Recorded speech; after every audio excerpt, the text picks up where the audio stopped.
Assalamualaikum warahmatullahi wabarakatuh. Selamat bertemu kembali dengan channel Pesona Muslim. Kali ini kita akan baca kisah tentang Umar bin Khattab yang awalnya ingin membunuh Nabi Muhammad SAW, justru mendapatkan hidayah Islam. Siapa sih yang tidak kenal dengan Umar bin Khattab? Umar dikenal dengan perangainya yang keras dan ditakuti oleh banyak orang. Umar memang dianggap jawara yang sering memenangkan pertandingan gulat yang telah lama menjadi tradisi kaum Quraisy. Dan puncak keberanian Umar adalah ketika ingin membunuh Rasulullah SAW. Kebenciannya kepada Islam saat itu karena Umar memandang bahwa kelahiran Islam membuat masyarakat Quraisy terpecah belah, yang mana puncaknya pada saat itu kaum muslimin yang tidak betah disiksa akhirnya diperintahkan Rasulullah untuk berhijrah. Dan ini membuat hati Umar menjadi gundah karena banyak masyarakat Mekah yang berhijrah keluar kota Mekah. Ketika Umar merenung, Umar menganggap bahwasanya puncak masalah adalah kehadiran agama Islam yang dibawa oleh Nabi Muhammad SAW. Maka beliau berpikir, dengan membunuh Rasulullah, maka semua urusan menjadi beres.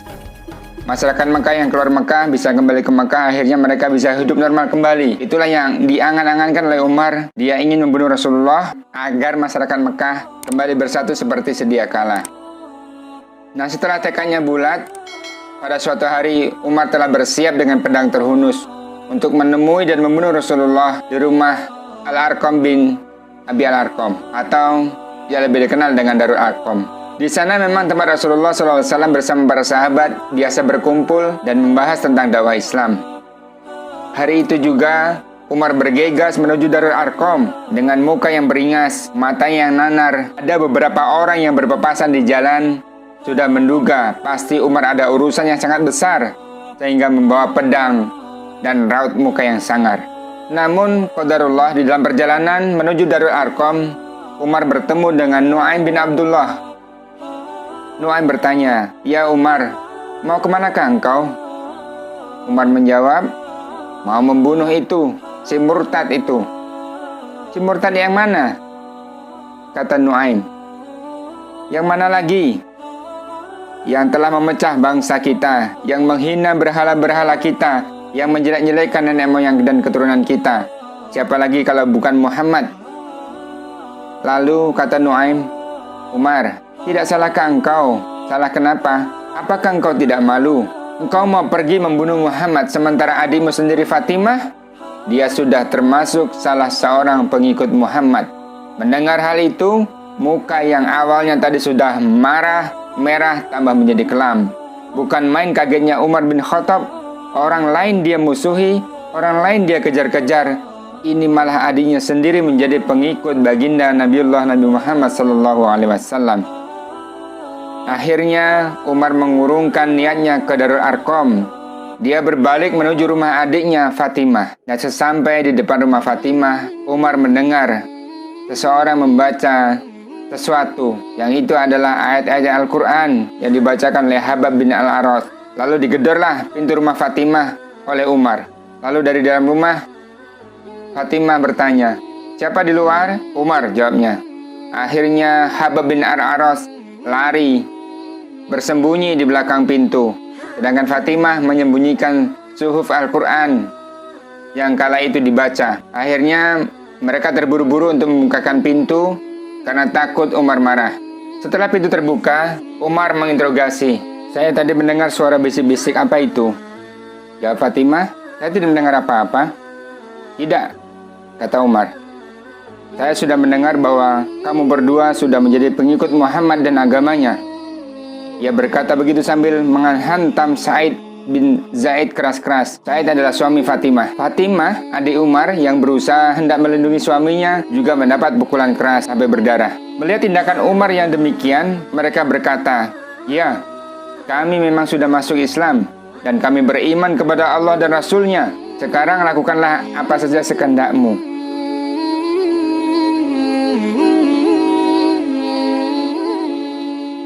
Karena melihat darah di wajah adiknya, Umar merasa menyesal dan ia menyadari apa yang telah diperbuatnya. "Kemarikan kitab yang saya dengar kalian baca tadi," kata Umar. "Akan saya lihat apa yang diajarkan Muhammad." Fatimah berkata, "Kami khawatir akan Anda sia-siakan. Jangan takut, kata Umar. Lalu ia bersumpah demi dewa-dewanya bahwa ia akan mengembalikannya bila mana sudah selesai membacanya. Kitab itu akan diberikan kembali kepada Fatimah. Dan ternyata suhuf atau lembaran itu isinya adalah surat Toha. Dengan nama Allah yang Maha Pengasih, Maha Penyayang. Toha. Kami tidak menurunkan Al-Quran ini kepadamu agar engkau menjadi susah, melainkan sebagai peringatan bagi orang yang takut kepada Allah. Diturunkan dari Allah yang menciptakan bumi dan langit yang tinggi, yaitu yang Maha Pengasih, yang bersemayam di atas arsy. Miliknya lah apa yang ada di langit, apa yang ada di bumi, apa yang ada di antara keduanya, dan apa yang ada di bawah tanah. Dan jika engkau mengeraskan ucapanmu, sungguh Dia mengetahui rahasia dan yang lebih tersembunyi. Dialah Allah, tidak ada Tuhan selain Dia, yang mempunyai nama-nama yang terbaik.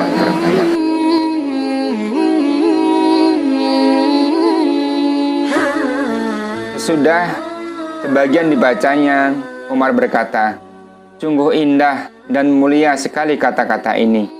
Mendengar kata-kata itu, Khabbab bin Al-Aras yang tadinya sembunyi keluar dan berkata kepada Umar, "Umar, demi Allah, saya sangat mengharapkan Allah akan memberi kehormatan kepada Anda dengan ajaran Rasulnya ini. Kemarin saya mendengar Rasulullah SAW berkata, Allahumma ya Allah, perkuatlah Islam dengan Abul Hakam bin Hisham atau dengan Umar bin Khattab. Berhati-hatilah Umar." Ketika itu Umar berkata, "Khabbab, antarkan saya kepada Muhammad.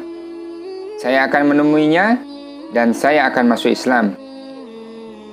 Khabbab menjawab, dia dengan beberapa orang sahabatnya berada di Darul Arqam. Kemudian bergegas Umar menuju Darul Arqam.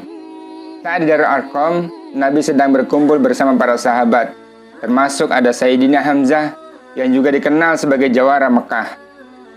Sampai di sana Umar mengetuk pintu. Kemudian ada salah seorang sahabat Nabi yang memastikan siapa yang datang, dan ternyata Umar yang datang. Ia sangat kaget karena yang datang adalah Umar dan membawa pedang. Kemudian ia menginformasikan kepada Rasulullah dan para sahabat di Darul Arqam, dan pastinya kedatangan Umar ini membuat geger seisi rumah, dan kedatangan Umar pasti membawa bencana. Tetapi baginda Nabiullah Nabi Muhammad SAW menenangkan para sahabat. Tenang, mudah-mudahan ada hikmahnya. Kemudian Hamzah tampil, bukakan pintu. Kalau niatnya baik, kita terima. Kalau niatnya buruk, kita bunuh dengan pedangnya sendiri. Akhirnya pintu dibuka dan langsung saja Hamzah memegang kerah leher Umar dan menanyakan apa tujuannya ke Darul Arqam. Nah, ketika Rasulullah mendekat, Umar justru berucap, "Asyhadu an la ilaha illallah wa asyhadu anna Muhammadar Rasulullah." Akhirnya seisi Darul Arqam bertakbir penuh kegembiraan karena kekuatan Islam menjadi bertambah dengan keislamannya Umar. Dan selama ini Umar merupakan batu ganjalan untuk perkembangan dakwah Islam di kalangan masyarakat Mekah. Setelah Umar masuk Islam, jelas ini merupakan suatu keuntungan yang sangat besar, dan dia tertarik kepada Islam bukan karena bujuk rayu, bukan diberikan harta, tidak karena diimimi kedudukan yang tinggi, tetapi Umar mendapat hidayah karena wasilah surat Toha yang dibaca melalui suhuf yang dipegang oleh adiknya sendiri, Fatimah. Setelah Umar masuk Islam, ia dengan gagah berani mengumumkan keislamannya kepada pemuka Quraisy, termasuk Abu Jahal. Umar tidak gentar menghadapi mereka, sumpah serapah, bahkan pertarungan dilalui Umar demi menyatakan keislamannya dan menyebarkan tentang dakwah Islam. Dengan keislaman Umar pula lah menjadi awal dakwah Islam terang-terangan. Karena kaum muslim saat itu telah memiliki Hamzah dan Umar yang telah dikenal di masyarakat Mekah sebagai jawara yang ditakuti oleh kaum Quraisy. Sungguh, kisah keislaman Umar penuh dengan hikmah. Bagaimana tidak? Umar dahulu adalah seseorang yang sangat keras dalam memusuhi Islam, bahkan berniat membunuh Nabi Muhammad SAW. Tetapi ketika Allah berkehendak memberikan hidayah, Umar menjadi orang yang juga paling keras memusuhi kafir Quraisy dan terdepan membela Islam, siap mati demi kejayaan Islam. Bahkan kita juga tahu bahwasanya nanti Umar dipercaya menjadi Amirul Mukminin, khalifah kedua setelah Abu Bakar As-Siddiq. Allah a'lam bishawab. Semoga kita bisa mengambil hikmah dari perjalanan Umar, seseorang yang awalnya ingin membunuh Rasulullah, ternyata menjadi pendamping, pengikut, bahkan penopang dakwah Rasulullah Sallallahu Alaihi Wasallam. Demikian kisah Umar. Semoga bermanfaat. Jangan lupa like, subscribe, and share. Assalamualaikum warahmatullahi wabarakatuh.